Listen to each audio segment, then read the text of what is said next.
Lituânia, Letônia e Estônia são 3 pequenos países localizados no nordeste da Europa, às margens do Mar Báltico, razão pela qual são denominados genericamente de países ou estados bálticos. Os países bálticos têm uma longa história de dominação. Suécia, Dinamarca, Polônia, Alemanha e Rússia, por mais ou menos tempo, já dominaram parcial ou totalmente a região.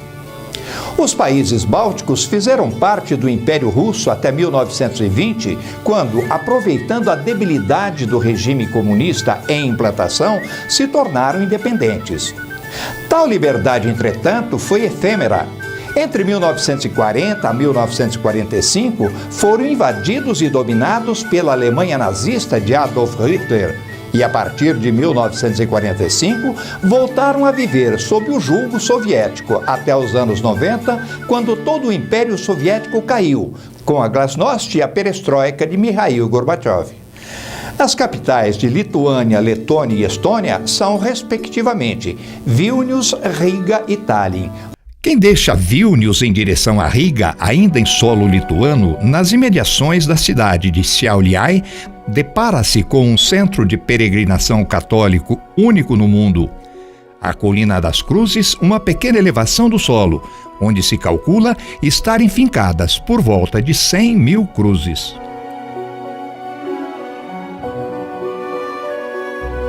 A origem exata do sítio é controversa. A teoria mais aceita sugere que tais cruzes foram fincadas no local para reverenciarem a morte de lituanos e poloneses que organizaram o Levante de Novembro. O Levante de Novembro foi um movimento militar de 1830 contra o domínio do Império Russo sobre a região, que já durava mais de 100 anos. Os participantes de tal levante e todos os que o seguiram nas muitas lutas pela independência da Lituânia, somente conseguida em 1919, eram levados pelos russos para os campos de trabalhos forçados da Sibéria e jamais voltavam. Seus familiares os homenageavam, fincando uma cruz no local em sua memória. A primeira cruz teria sido colocada pelo filho do próprio dono do terreno. A esta, muitas cruzes se juntaram, trazidas por pessoas em idêntica situação. Conta-se também que as cruzes eram colocadas à noite e retiradas pelos russos durante o dia, porém, novamente repostas à noite pelos familiares das vítimas. Ao longo dos séculos, não apenas cruzes, mas também crucifixos gigantes, esculturas sacras, estátuas da Virgem Maria e milhares de pequenos rosários vêm sendo trazidos por fiéis católicos e aqui depositados em homenagem a lituanos mortos em todas as guerras.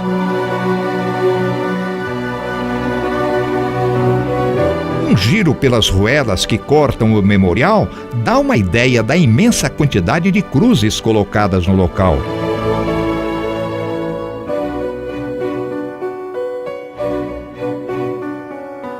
As cruzes em concreto branco homenageiam coletivamente aos mortos da resistência lituana à retomada do país pela Rússia em 1944-45, que se organizou em vários municípios da região. A palavra Apygarda, na língua lituana, significa município ou distrito, e as palavras logo acima definem o nome do respectivo distrito. O Memorial da Colina das Cruzes é hoje reverenciado como um símbolo da luta da independência da Lituânia em relação aos russos. Além da dominação nos tempos imperiais, a Lituânia também esteve ocupada pelos soviéticos de 1945 a 1990, quando foi anexada à União das Repúblicas Socialistas Soviéticas como uma destas repúblicas. Em setembro de 1993, o Papa João Paulo II visitou este local e, sob um baldaquino, celebrou missa, declarando a Colina das Cruzes como um lugar de esperança, paz, amor e sacrifício. A partir daí, a Colina das Cruzes, aqui no norte da Lituânia, se transformou em um local internacional de devoção católica. No ano 2000, um eremitério franciscano foi aberto nas proximidades. A ele não tivemos acesso, mas segundo o que lemos, a decoração do retiro lembra Laverna, a montanha onde São Francisco de Assis recebeu os estigmas. A loja de conveniência de um posto de serviços próximo à colina vende cruzes e símbolos religiosos para peregrinos e visitantes que os colocam no local para homenagear os seus entes queridos, que morreram muitas vezes nos mais diferentes pontos do universo, aumentando quase que diariamente o número de cruzes do local. Atravessando a fronteira entre Lituânia e Letônia, o visitante é apresentado a um magnífico palácio em estilo barroco, o Palácio Rundali. O Rundali é o mais importante palácio barroco da Letônia e um dos mais importantes monumentos históricos do país, sendo chamado muitas vezes como o Versailles do Báltico. O palácio foi construído pelo Império Russo entre as décadas de 1730 a 1770, como residência de verão de Ernesto João de Byron, o Duque da Curlândia. O projeto é do arquiteto italiano Bartolomeo Rastrelli, que também projetou outros palácios para czares russos em São Petersburgo. O Palácio Rundali se localiza a 79 quilômetros da capital do país, Riga, e entre quartos e salas possui 138 divisões, distribuídas por 2 andares. O Rundali é um dos principais destinos turísticos da Letônia. Atualmente, o palácio e os jardins circundantes foram transformados em museu, que pode ser visitado durante todo o ano. Os espaços administrativos, como o Salão Branco e o Salão Dourado, se localizam no edifício central do palácio. O grande Salão Branco foi projetado como capela, porém transformado em salão de baile, recebendo o nome pelo qual é conhecido já no século XVIII. As decorações nas paredes retratam diferentes cenas pastorais, bem como as 4 estações do ano e os 4 elementos da natureza.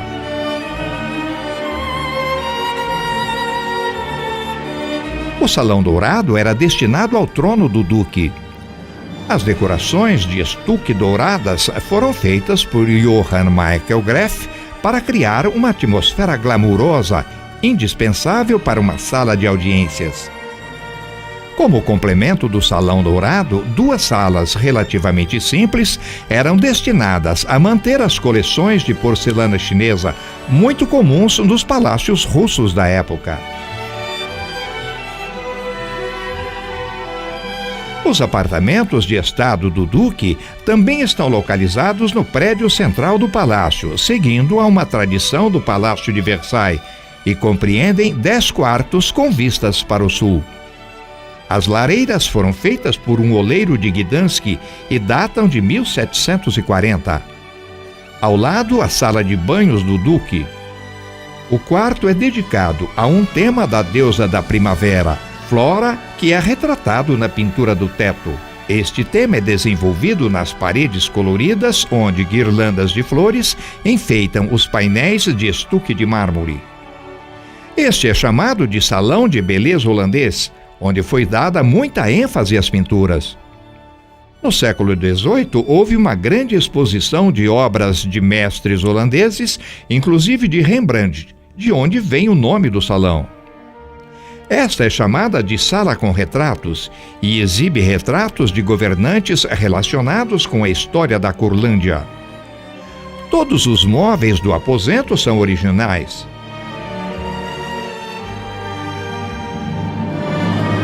Esta é a sala da recepção em tons rosa ou pink. O maior destaque decorativo é para seu teto, que apresenta o mito de Vênus e seu amado Adonis. O salão italiano reflete o amor do duque pela Itália, onde passou uma considerável parte de sua vida. Gravuras da Itália e uma réplica da famosa escultura O Rapto das Sabinas, de Gian Bologna, identificam a sala. Mesas postas identificam a sala de jantar do duque no interior do luxuoso salão de mármore.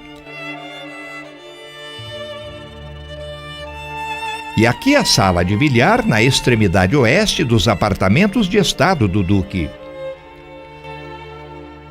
O Palácio Rundale ainda dedica um espaço para exibir muitas peças do vestuário dos ocupantes do palácio no século XVIII. E ao lado um espaço onde são mantidos sarcófagos de seus habitantes. Um palácio barroco não pode ser imaginado sem um jardim francês, um quadro arquitetônico pleno de verde, concebido e projetado artisticamente para manifestar o triunfo da arte sobre a simplicidade da natureza. Também este complemento do palácio nos conduz a Versailles, o grande modelo que inspirou Rastrelli e seus projetos para palácios russos. O Parque de Rundale é uma parte essencial do complexo do palácio, que manteve o seu layout original, sem alterações significativas, após as seguidas restaurações por que passou nos últimos anos do século XX. Nas proximidades do palácio predominam bem elaborados e desenhados canteiros floridos e, mais ao fundo, um grande parque com aproximadamente 100 hectares. Estes Rastrelli preencheu com um intrincado labirinto de alas, caminhos cruzados, pérgolas e bosques.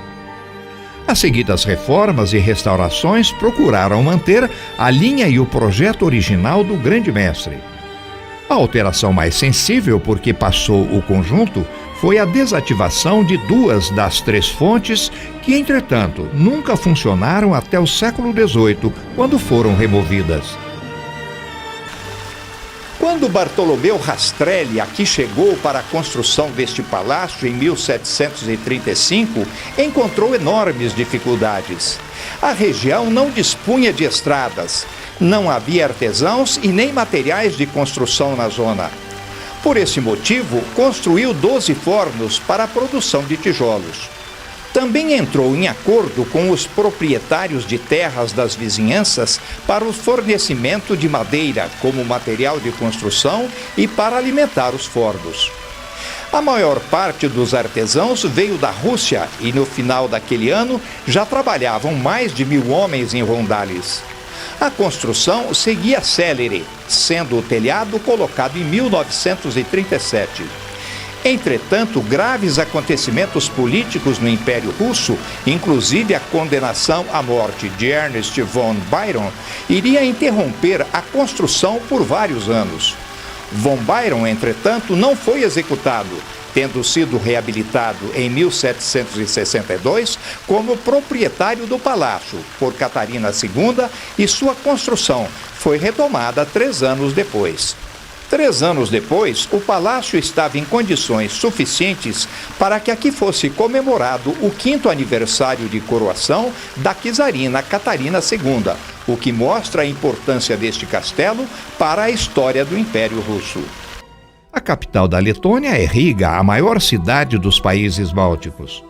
Localiza-se no Golfo de Riga, sendo atravessada pelo rio Daugava, em cuja desembocadura no Mar Báltico se assenta o maior porto deste mar. Riga tem atualmente uma população de 693 mil habitantes, em que 43% são letões, e percentual igual da população é formada por russos. A maioria dos letões frequenta a Igreja Evangélica Luterana ou são católicos romanos, enquanto a maioria dos russos pertence à Igreja Ortodoxa Russa.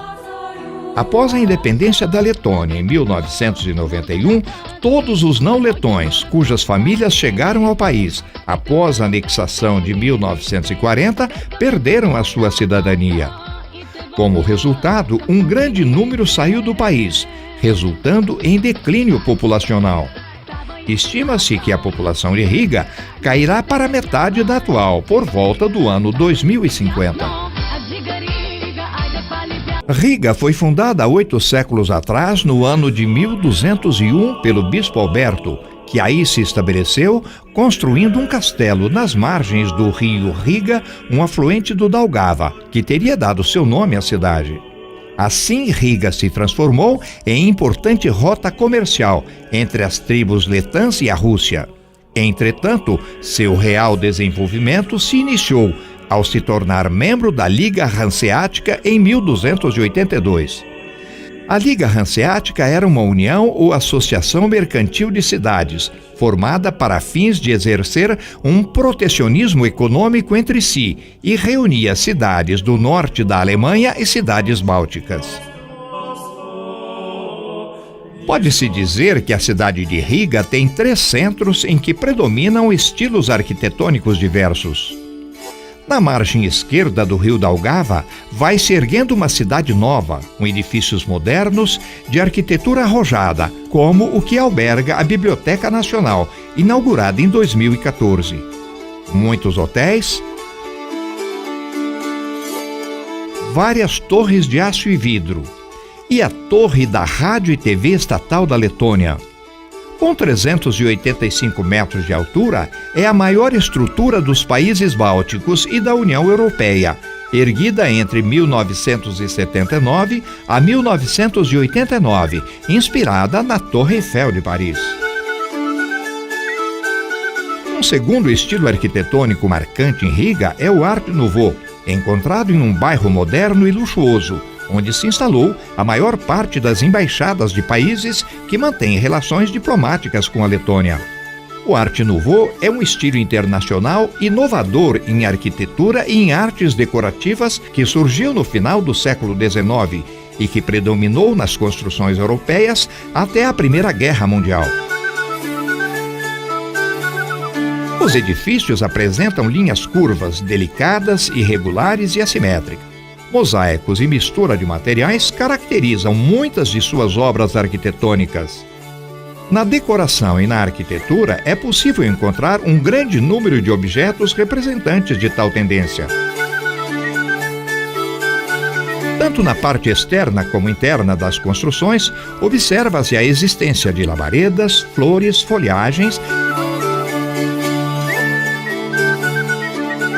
e animais, que conferem a organicidade e a naturalidade pretendida por seus autores.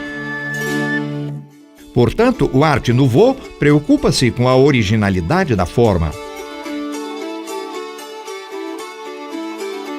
Tem relação direta com a Segunda Revolução Industrial e com a exploração de novos materiais, como o ferro e o vidro, principais elementos dos edifícios que passaram a ser construídos segundo a nova estética. Os avanços tecnológicos na área gráfica, como a técnica da litografia colorida, também são utilizados no Art Nouveau.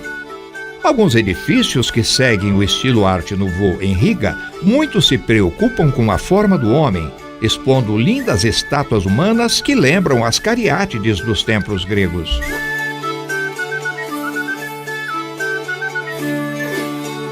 Também os rostos humanos foram modelados em vários edifícios, o que leva muita gente de Riga a definir este bairro como o bairro das caras.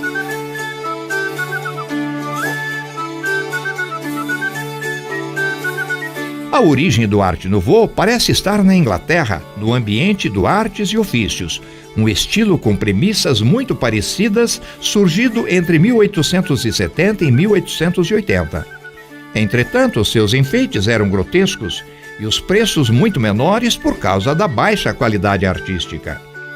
O Art Nouveau criou itens luxuosos, suaves e delicados, com materiais exóticos e raros, tornando-se uma arte fina e única. Em 1895, o comerciante alemão Samuel Bing abriu uma galeria de artes decorativas em Paris com o nome de L'Art Nouveau, ou Maison de l'Art Nouveau, generalizando seu nome para o novo estilo. Com a crise econômica gerada pela Primeira Guerra Mundial na Europa, a arquitetura caminhou em direção a formas mais retas e menos caras, iniciando aí o período do modernismo ou décor art, que substituiu o Art Nouveau na história da arquitetura. Entretanto, os monumentos em Art Nouveau são hoje reconhecidos pela Unesco como Patrimônios Mundiais da Humanidade, e este bairro em Riga é considerado como a melhor coleção de construções Art Nouveau de toda a Europa. Por isso, não é raro a referência a Riga como a Paris do Norte.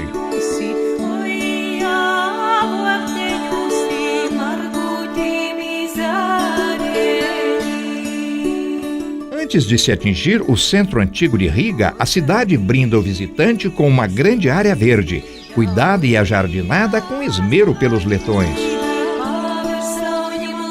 Embora sejam 3 parques distintos, são chamados apenas de Jardins do Canal, uma vez que ladeiam um canal aquático que despeja no rio Daugava.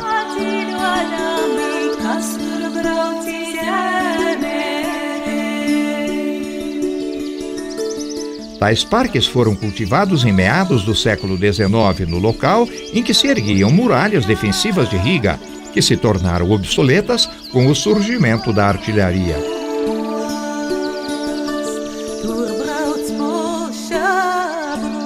O canal servia como fosso ao lado das muralhas para reforçar sua força defensiva. Tem 2 metros de profundidade e, ao longo de seus 3 quilômetros de extensão, é atravessado por 3 pontes.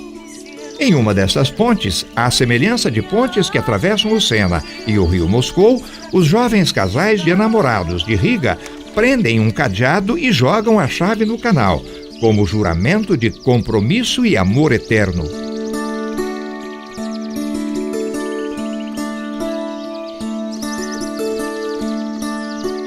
Os jardins do canal, segundo os habitantes da cidade, são considerados dos locais mais aprazíveis e pitorescos de Riga, sendo utilizados para caminhadas, leituras e reuniões de família no verão. Também no verão, deste jardim partem muitos barcos para passeios pelo canal ou com destino a um navio de cruzeiros para o Mar Báltico.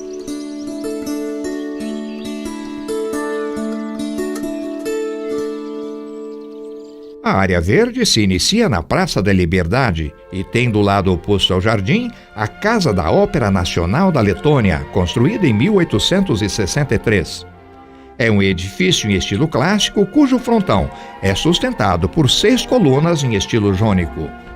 Desde 1782, portanto há quase 100 anos, Riga já tinha um teatro falado em língua alemã e que apresentava espetáculos de ópera e balé, o qual passou a ser albergado nesta casa de ópera. Na Praça da Liberdade se ergue o Monumento da Liberdade, um memorial em honra aos soldados mortos em ação durante a Guerra da Independência da Letônia, de 1918. Foi inaugurado em 1935 e tem 42 metros de altura, sendo considerado um importante símbolo da liberdade, da independência e da soberania do país. A base do monumento mostra figuras de heróis mitológicos e imagens simbólicas de feitos históricos. Na extremidade do obelisco está uma mulher erguendo 3 estrelas douradas, simbolizando a liberdade. O monumento é guardado constantemente por 2 guardas. 2 vezes por dia se procede à cerimônia de troca da guarda. A Praça da Vitória é o principal ponto de encontro de manifestações patrióticas da população de Riga em datas especiais.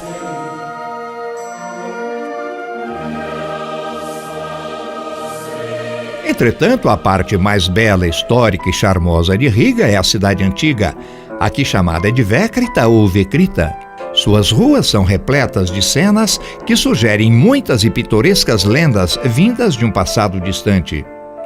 Apesar disto, o tempo tem sido benevolente com Riga, que vem mantendo um legado cultural em seu todo muito bem preservado.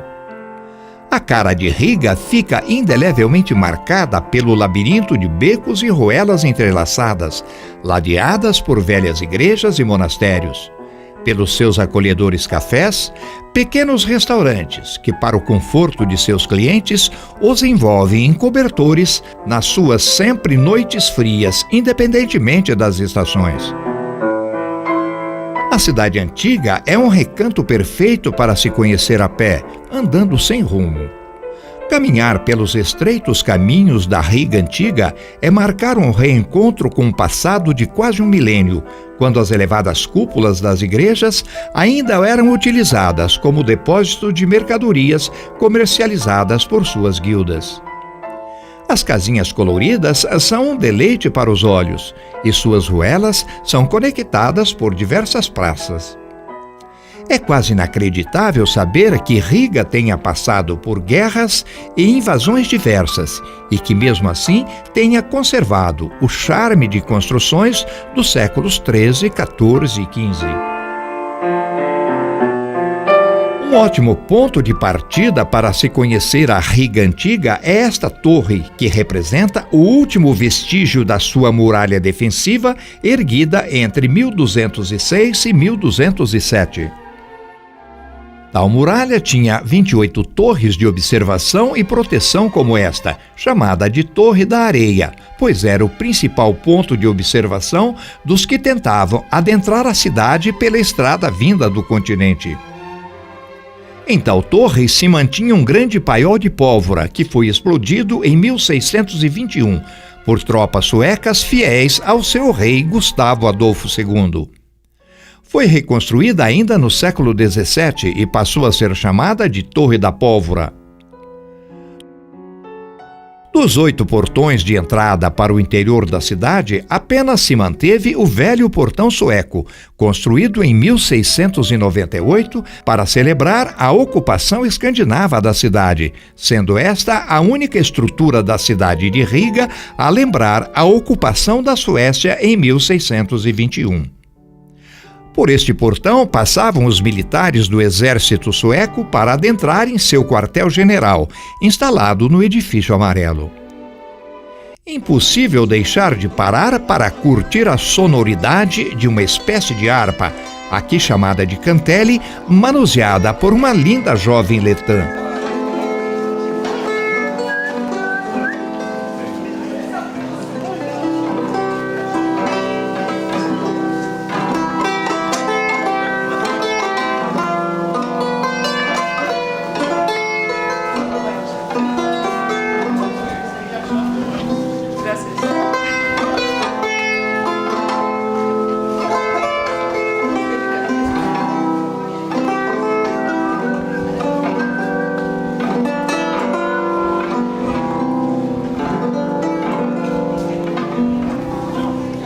Neste edifício em estilo neoclássico funciona o Parlamento Unicameral da Letônia, composto por 100 deputados.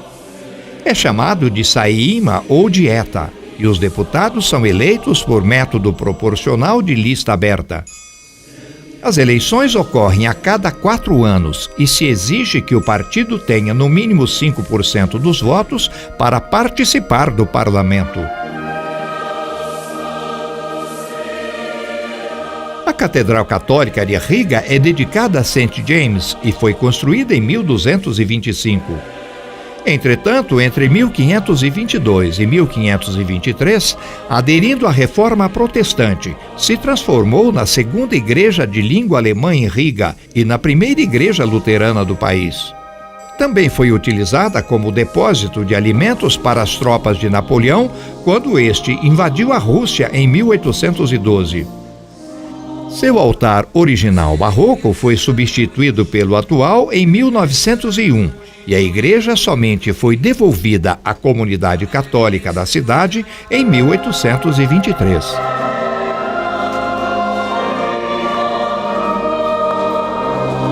E os simpáticos músicos locais saúdam os brasileiros executando a Aquarela do Brasil.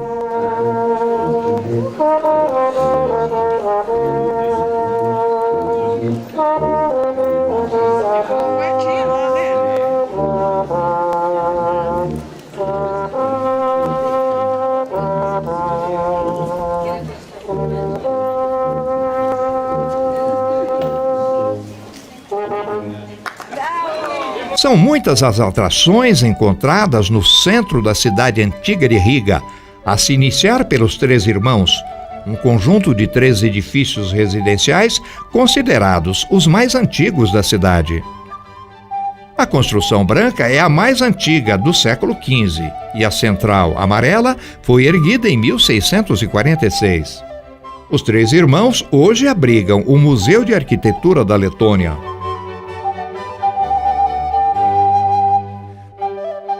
Estamos na Praça da Catedral Luterana de Riga, uma imponente construção em tijolos vermelhos, fundada em 1211 pelo bispo Alberto, que a dedicou à Santa Mãe de Deus. Seu interior é imponente, onde se destaca um dos maiores órgãos da Europa, com quase 7.000 tubos. É a maior praça da Letônia e dos países bálticos, com 187 metros de comprimento por 43 de largura. A aparência atual da praça é de 1936, quando alguns edifícios da Idade Média foram substituídos por outros mais modernos em estilo Art Nouveau. Outro pitoresco ponto de Riga é a Praça do Livro, onde estão alguns de seus melhores cafés e restaurantes, além dos edifícios que foram sede da Pequena e da Grande Guilda, fundadas no século XIV. As guildas eram espécies de associações, grêmios ou mesmo sindicatos de uma determinada categoria profissional que defendiam os interesses políticos, religiosos e comerciais de seus associados. A maior curiosidade desta praça, entretanto, é a Casa do Gato, uma construção do início do século XX, em arquitetura medieval, com alguns detalhes do Art Nouveau.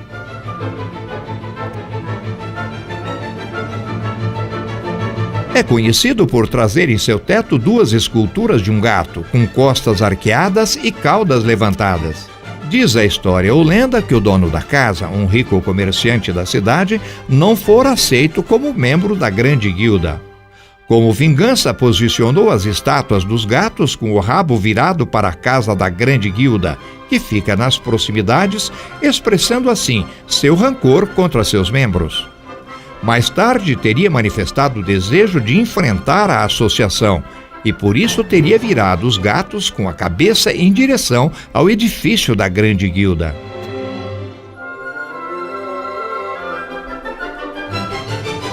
Sobre este beco, com mesas e bancos rústicos, conta-se uma história interessante. Seria uma espécie de farmácia de manipulação, onde se produz um licor alcoólico a 40%, enriquecido com várias ervas com propriedades medicinais. Qualquer pessoa do povo ou visitante poderia se servir do mesmo para aliviar seu mal e esperar no banco até passar o efeito alcoólico do licor. A caminho da igreja de São Pedro, a mais bela da cidade, o visitante passa pelo Pátio do Espírito Santo, a área que mais exprime a era medieval de Riga. Aqui existia um grande castelo ou convento chamado de Convento da Ordem da Espada, que foi destruído no ano 1279. Na lateral da igreja de São Paulo há uma réplica de estátua dos músicos de Bremen, feita por Christa Baumgart, baseada no conto escrito pelos irmãos Grimm e que inspirou Chico Buarque a escrever Os Saltimbancos. Passar a mão no focinho dos animais, dizem, traz boa sorte.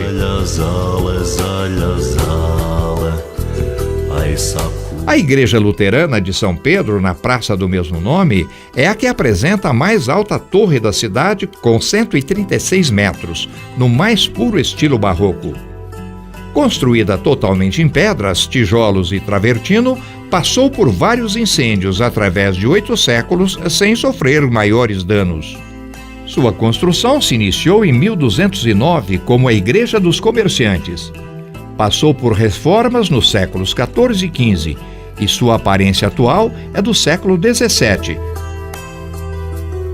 Porém, a mais bela e significativa praça de Riga é a Praça do Conselho, uma espécie de prefeitura para nossos padrões políticos.